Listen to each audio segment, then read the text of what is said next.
2 दिनों से आप लोग भाई पथिक जी के माध्यम से बड़े प्रेरक और शिक्षाप्रद भजन सुन रहे हैं और भिन्न भिन्न विषयों को लेकर के आपको विद्वान सचेत कर रहे हैं, आपको उद्बोधन दे रहे हैं। हम लोग अपने जीवन को और उत्तम बनाने के लिए यहाँ पर सभी बैठे हुए हैं, सत्संग सुन रहे हैं। आइए मैं थोड़ी सी चर्चा आपके बीच में प्रारंभ करूं। मैंने कल गृहस्थ की बात की थी, तो हमारी जो नई नई बहनें तो कम ही आई है, तो उनके तुम्हारे तो काम की बात है नहीं। एक जगह मैं कार्यक्रम दे रहा था, तो मैंने कहा कि मैं गृहस्थ की बात करूंगा, तो एक दादाजी कह रहे हाँ स्वामी जी करो। बन के दादाजी आपको तो वानप्रस्थ की बात शोभा देगी, आपका तो समय निकल गया। आइए कुछ सैद्धांतिक चर्चा कर लेते हैं। अभी पथिक जी ने एक बड़ा ही मार्मिक भजन आपके बीच में सुनाया, किस प्रकार से समाज में इंसानियत का ह्रास हो रहा है और जिस प्रकार से एक परिदृश्य समाज का बदल रहा है, उसको देख करके हर बुद्धिमान व्यक्ति चिंतित है कि आने वाला समय और कितना भयानक हो सकता है। ये तो हमको भी याद है और मेरे से बहुत बड़ी उम्र के लोग यहाँ बैठे हैं। आप लोगों को अपना बचपन याद होगा, अपने बचपन को याद करो और आज के समय को याद करो। कितना परिवर्तन समाज में हो गया, कहाँ आपस का प्रेम चला गया, भाईचारा समाप्त हो गया, कितना स्वार्थ समाज में व्याप्त हो रहा है। वैसे तो कहने के लिए समाज में धार्मिक कार्यक्रम बहुत बढ़ रहे हैं आजकल, है ना। सुबह से लेकर के शाम तक बहुत सारे स्पिरिचुअल चैनल हैं, उन पर धर्म गुरुओं की चर्चाएं आती रहती हैं, बड़ी बड़ी कथाएं होती हैं, लेकिन समाज का अमन चैन समाप्त हो रहा है। इस पर कोई ध्यान नहीं दे रहा। और जितने भी धर्म गुरु हैं ज्यादातर वो सारा का सारा धर्म का चोला ओढ़ करके अपना प्रयोजन सिद्ध कर रहे हैं। और हम लोग धर्म के मामले में इतने भोले भाले हैं कि हम थोड़ा भी उस पर विचार नहीं करते कि अगला व्यक्ति जो कह रहा है इस बात में कितना दम है। क्योंकि हमको ये बात कह दी गई है, बचपन से समझा दी गई है कि धर्म के क्षेत्र में अकल को दखल नहीं करते, बुद्धि का प्रयोग नहीं करते, तर्क नहीं करते, बहस नहीं करते विद्वान लोगों से। जैसा वो बताएं श्रद्धा से सुनते रहो, इसी में कल्याण हो जाएगा। तो इस कोरी श्रद्धा ने हमारा हिंदू समाज का बहुत बड़ा नाश किया, इस अंधविश्वास ने हिंदू समाज का बहुत बड़ा नाश किया। ये देश हमारा गुलाम हुआ, उस गुलामी का सबसे बड़ा कारण अंधविश्वास। और आज जितने भी ये धार्मिक गुरु हैं सारे के सारे अंधविश्वास को बढ़ाने में लग रहे हैं, टोटल कंप्लीट। एक दूसरे में प्रतिस्पर्धा हो रही है। बड़े से बड़े गुरु बनने के लिए इतनी बड़ी बड़ी गप्पें फेंकी जा रही हैं बड़े बड़े पंडालों में। लेकिन आश्चर्य की बात है कि हम लोग थोड़ा सा भी बुद्धि पर जोर नहीं दे रहे। किसी ने कह दिया भाई कृपा बरस रही है, बच्चा नहीं हो रहा है तो लाल चटनी से समोसा खा, बोले लड़की हो रही है तो भाई हरी चटनी से खा लो। अब कोई भी बुद्धि से ये सोचने के लिए तैयार नहीं है भैया इसमें हरी और लाल चटनी का क्या मतलब है। कोई नहीं सोच रहा है। बागेश्वर धाम ने पूरी दुनिया को बेवकूफ बनाया हुआ आजकल। कोई नहीं सोचने के लिए तैयार है, सब भीड़ लगी हुई है ना बागेश्वर धाम सरकार के दरबार में। तो आप सोचिए समाज किस दिशा में जा रहा है।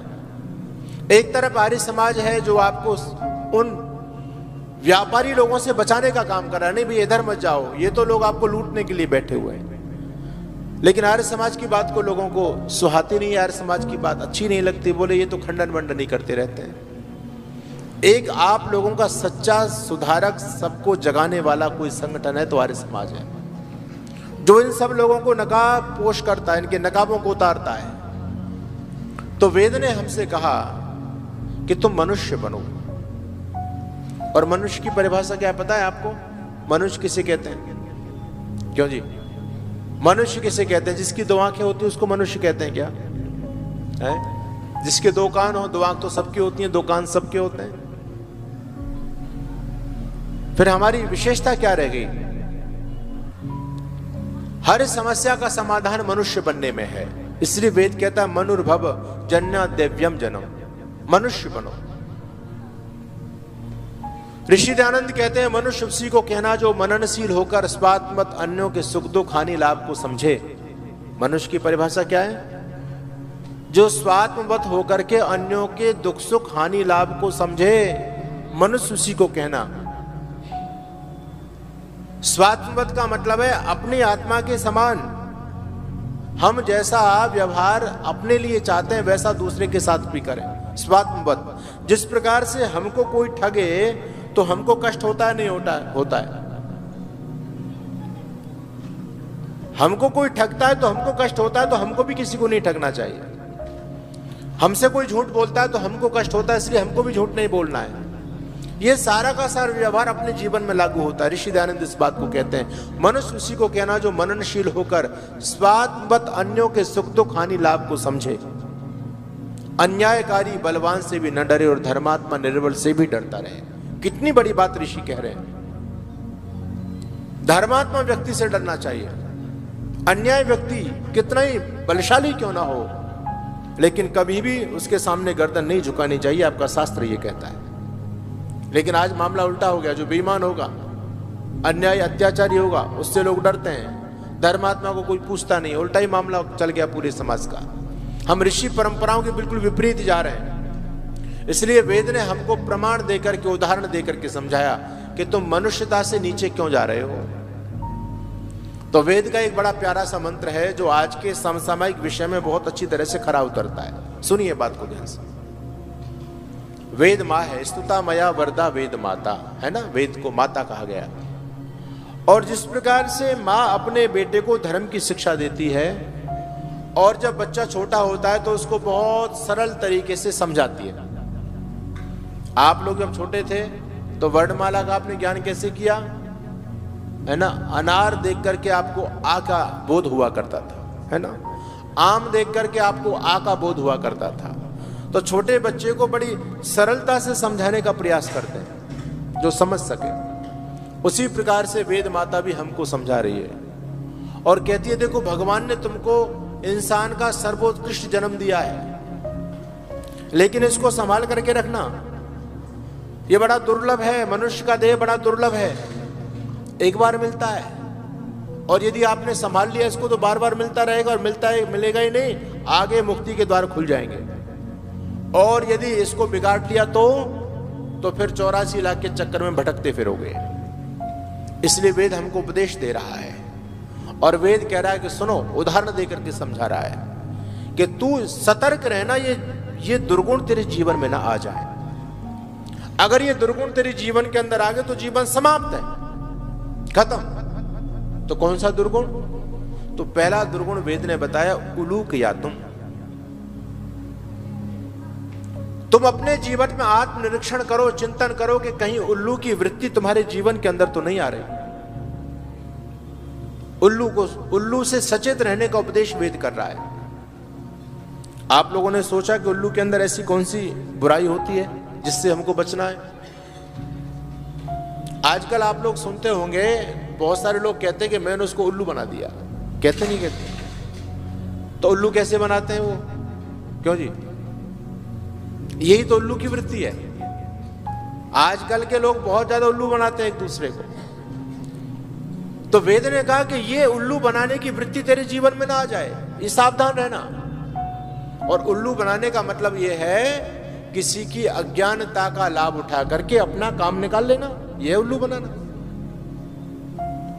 हम मनुष्य हैं, हमारा कर्तव्य बनता है कि कोई व्यक्ति अज्ञानी है, जिसको जानकारी नहीं है, तो हम उसको जानकार देकर, ज्ञान देकर के सबल बनाए, सक्षम बनाए, ना कि उसकी अज्ञानता का लाभ उठा करके अपना प्रयोजन सिद्ध करें। इससे हम सभी को बचना चाहिए। लेकिन आजकल समाज में यही हो रहा है, हर व्यक्ति एक दूसरे को उल्लू बनाने में लगा हुआ है। और याद रखना, आप किसी की अज्ञानता का फायदा उठा करके उल्लू तो बना सकते हो, लेकिन अगले जन्म में खुद उल्लू बनने के लिए तैयार रहना। जो लोग दूसरों को उल्लू बनाते हैं, भगवान अगले जन्म में उनको भी उल्लू बना देता है। उल्लू के जीवन के अंदर एक बहुत भयानक दुर्गुण होता है। उल्लू अंधकार से प्रेम करता है, और रात्रि के अंधकार में जब सभी प्राणी सो जाते हैं तो उस अंधकार का लाभ उठा करके उल्लू उन पर प्रहार करके उनको अपना निवाला बना लेता है ना। दिन में आक्रमण नहीं करता, दिन में प्रकाश होता है, सभी लोग जगे रहते हैं, छोटे छोटे पक्षियों के बच्चे सभी सचेत रहते हैं। लेकिन रात्रि में जब सभी सो जाते हैं तो वो दुर्योधन वाली वृत्ति है ना, उसने कहां से? उल्लू से ही शिक्षा ली थी उसने। तो उल्लू जब रात्रि के अंधकार में सभी प्राणी सोए हुए तो चुपके से हमला करेगा और हमला करके उनको मार के खा जाएगा। ये उल्लू की वृत्ति है।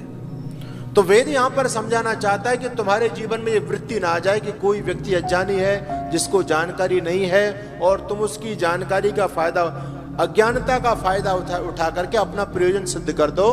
ये बड़ा घातक काम है। लेकिन आजकल ये बहुत ज्यादा चल रहा है, उल्लू बनाना। बड़े बड़े लोग एक दूसरे को उल्लू बना रहे हैं। आजकल के व्यक्ति का जीवन दोहरा हो गया है। नकाब पहना हुआ ज्यादातर लोगों ने, पहचान नहीं कर पाओगे आप, अंदर कुछ और बाहर कुछ। मैं एक चर्चा किया करता हूं लोगों से और मैं पूछता हूं, मुझे एक बात बताओ, आप लोगों ने कौवा भी देखा है और बगुला भी देखा है? अच्छा, दोनों में अच्छा कौन होता है? बगुला अच्छा होता है या कौवा अच्छा होता है? क्या अच्छा होता है बोलो? अरे बोलो, नहीं तो आप ऐसे मौन बैठे रहोगे, सुनते रहोगे तो नींद आ जाएगी। भाई मेरे पास ये तामझाम तो है नहीं पथिक जी वाला, जो ताली भी बजवा लूं और मीठा मीठा गवाऊं आपसे, है ना। तो बहुत से लोगों ने तो अभी कुर्सी पकड़ ली, मैं देख रहा हूं सबको, है नींद आने लगी। इसलिए मैं आपसे पूछ रहा हूं, मुझे जवाब तो दो कि आपको कौवा अच्छा लगता है या बगुला अच्छा? बगुला देखा सबने? नहीं देखा, तालाबों में देखे होंगे, और कौवा तो सबको देखते हैं। इन दोनों में अच्छा कौन होता है? बगुला अच्छा होता है, कौवा अच्छा होता है? क्या अच्छा होता है जी बोलो? अरे दोनों तो ठीक है, लेकिन कंपैरिजन करो दोनों में, हैं? बहुत से बगुला वाले हैं, बहुत से कौवे वाले हैं, समझ में नहीं आ रहा। सुनो, देखो, हम लोग बगुला को अच्छा समझते हैं और बगुला को इसलिए अच्छा समझते हैं कि बगुला बाहर से सफेद सफेद नजर आता है ना। एक कहावत सुनोगे आपने, बगुला भगत। कौवा भगत कहते किसी को नहीं सुना होगा। देखने में आपको बगुला भले अच्छा लगता हो, लेकिन बगुला अच्छा होता नहीं है, अच्छा कौवा ही होता है।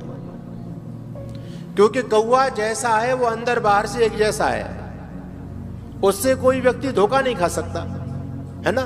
लेकिन बगुला से धोखा खा जाता है। देखने में तो लगेगा बहुत साफ, एकदम भगत जी बन के खड़ा है ना, और अंदर क्या चल रहा है? अंदर कितने गंदे विचार हैं, दूसरों को मारने के लिए एक नाटक करता है वो। तो बगुला से व्यक्ति धोखा खाता है, कौवे से कभी धोखा नहीं खा सकता। कौवा बाहर भीतर से एक जैसा होता है। आज समाज के अंदर बगुला भगत बहुत ज्यादा है। कौवों से समाज को हानि नहीं है कुछ भी, बगुला भगतों से हानि है। बाहर का चोला और कुछ और अंदर से और कुछ, यह समाज के लिए घातक है। और हम केवल बाहर का चोला देख करके उनके ठगावे में आ जाते हैं। और हम और आप तो क्या, एक रामायण के अंदर कहानी आती है, किंवदंती दंत कथा है। कहते हैं कि भगवान राम लक्ष्मण जा रहे थे और जाते जाते रास्ते में एक पंपा पर सरोवर पड़ता है। उस सरोवर के अंदर उन्होंने बगुला को देखा, ध्यान मग्न, आंख बंद किए हुए एक टांग पर खड़ा हुआ, और जब आगे कदम बढ़ाता है तो धीरे से, बहुत धीरे से टेकता है। भगवान राम ने जब बगुला को ऐसे देखा तो भगवान राम ने लक्ष्मण जी से कहा, लक्ष्मण देखो, आश्चर्य की बात है कि हम इंसान को कितना उपदेश करते हैं कि भगवान का भजन करो, शांति से प्रेम से रहो, लेकिन इंसान नहीं करता है। लेकिन ये पक्षी है बगुला, ये कितना भगत है, कितना धार्मिक है ये, हैं? पश्य लक्ष्मण पंपायाम बकम परमम धार्मिकम। देखो लक्ष्मण इस सरोवर में देखो, बकम परमम धार्मिकम, ये बगुला बड़ा धार्मिक है। क्यों? मंदम मंदम पदम धत्ते जीवानाम बद शंकया। कहते हैं कि बहुत धीरे से कदम बढ़ा रहा है, जिससे इसके कदम के नीचे आकर के कोई जीव जंतु दब नहीं जाए। कितना बड़ा धार्मिक और ध्यान में मग्न है ये। जब भगवान राम ने उसकी प्रशंसा की तो कवि ने लिखा कि मछली भगवान राम के शब्दों को सुन रही थी और मछली ने सोचा कि दुष्ट से तो राम भी प्रभावित हो गए, है ना, इसने तो राम को भी फंसा लिया अपने चंगुल। तो मछली ने एक बहुत अच्छी बात कही। मछली कभी बोलती नहीं है, लेकिन समझाने के लिए दृष्टांत की दृष्टि से कभी कहता है। मछली ने कहा, कथम प्रशंससे राम ये ना हम निष्कुलीकृता। हे राम, तुम इस दुष्ट की प्रशंसा कर रहे हो, इसको धार्मिक बता रहे हो, इसको अहिंसक बता रहे हो, और ये कह रहे हो कि आंख बंद करके खड़ा है और धीरे से एक पैर को इसलिए टेकता है जिससे इसके पैर के नीचे आके कोई जीव जंतु ना दब जाए। अरे ये ना हम निष्कुलीकृता, इसने तो मेरे सारे खानदान को समाप्त कर दिया, सबको मार के खा गया, आप इसको अहिंसक बता रहे हो। लेकिन उसने एक बहुत अच्छी बात कही, कहती है, सहवासी नाविक विजानियात सहवासी नाम लक्षणम। जो लोग आपस में साथ साथ रहते हैं वही एक दूसरे के गुण और दोषों को जानते हैं। आपने तो उसको पहली बार देखा है तो आप उसको देख करके प्रभावित हो गए। माताओं बहनों सज्जनों, समाज की यही स्थिति है। आज ये जितने भी गुरु घंटाल हैं, है ना, घूम रहे हैं, अंदर कुछ और बाहर कुछ। मेरे शब्द कड़वे हो सकते हैं, लेकिन हकीकत में बता रहा हूं। किसी को भी देख लो, मैं तो मिलता हूं लोगों से, कहते हैं स्वामी जी बात तो आपकी सही है। तो मैं कहता हूं सही है तो फिर अपनाते क्यों नहीं हो? बोले आपकी बात अपना लेंगे तो आपकी तरह भगे डोलेंगे हमको कौन पूछेगा। ऋषि दयानंद का शास्त्रार्थ हुआ, काशी शास्त्रार्थ, सब लोग इस बात को जानते हैं। बड़े बड़े विद्वान थे, बाल शास्त्री विशुद्धानंद जैसे, है ना, महेश चंद्र न्याय रतन, है ना, तर्कमणि ताराचंद से, वो बहुत बड़े बड़े विद्वान थे। जब शास्त्रार्थ हो गया तो स्वामी जी की तो उसमें विजय हुई थी। उसके बाद स्वामी दयानंद जी ने विशुद्धानंद जी से पूछा, विशुद्धानंद तुम तो सारी सच्चाई को जानते हो, और सच्चाई को जानने के बावजूद भी तुम सच्चाई को स्वीकार क्यों नहीं करते? भले लोगों, इस समाज को क्यों बहकाने में लग रहे हो? वेद का उपदेश क्यों नहीं करते हो? तो जानते हो विशुद्धानंद ने क्या जवाब दिया? विशुद्धानंद कहते हैं, स्वामी जी मैं आपकी बात से पूरी तरह से सहमत हूं। आपकी बात का, आपके तर्क का जवाब हमारे पास में नहीं है, लेकिन हमारे सामने समस्या ये है, हम आपकी बात को इसलिए नहीं मान सकते क्योंकि आपकी भी समाज में एक पहचान है और मेरी भी समाज में पहचान है। पौराणिक जगत में मुझे सबसे बड़ा विद्वान लोग मानते हैं। आप अलग विचारधारा के लोग हैं और सनातनी लोगों में मैं बड़ा विद्वान माना जाता हूं। अगर मैंने आज आपकी बात को स्वीकार कर लिया तो पहली बात आप मेरे से बड़े विद्वान कहलाओगे, मेरा स्तर डाउन हो जाएगा, क्योंकि लोग कहेंगे अरे विशुद्धानंद तो कुछ नहीं, वो तो दयानंद उससे ज्यादा विद्वान है। तो आज मैं चाहे अंधों में काना राजा बना हुआ हूं, इसलिए मैं आपकी बात को नहीं मानता। और दूसरी बात, अगर मैं आपकी तरह सत्य का प्रचार करने लग जाऊंगा तो फिर ये मेरे बड़े बड़े मठ मंदिर, ये चेली चेले, और ये कहां से कहां रह पाएंगे? एक जो निष्प्रिय व्यक्ति होता है, जिसको समाज से कुछ नहीं चाहिए, वही व्यक्ति धर्म का उपदेश कर सकता है। सीधी सी आचार्य चाणक्य इस बात को कहते हैं। और जिसको समाज से बहुत सारी अपेक्षाएं हो, वो व्यक्ति कभी सच्चाई का उपदेश नहीं कर सकता, उसको दबना पड़ेगा। ऋषि दयानंद की यही तो विशेषता थी। स्वामी दयानंद को किसी से कुछ नहीं चाहिए, बिल्कुल निष्प्रिय सन्यासी, इसलिए जो मन में आता था सबको कहते रहते थे, किसी से डरते नहीं थे। आज व्यक्ति नहीं कह पाता क्योंकि उसका बड़ा बिजनेस खड़ा हुआ है, सत्य बोलेगा तो दबा दिया जाएगा, अनेक प्रकार की परेशानियां सामने आ जाती हैं, इसलिए व्यक्ति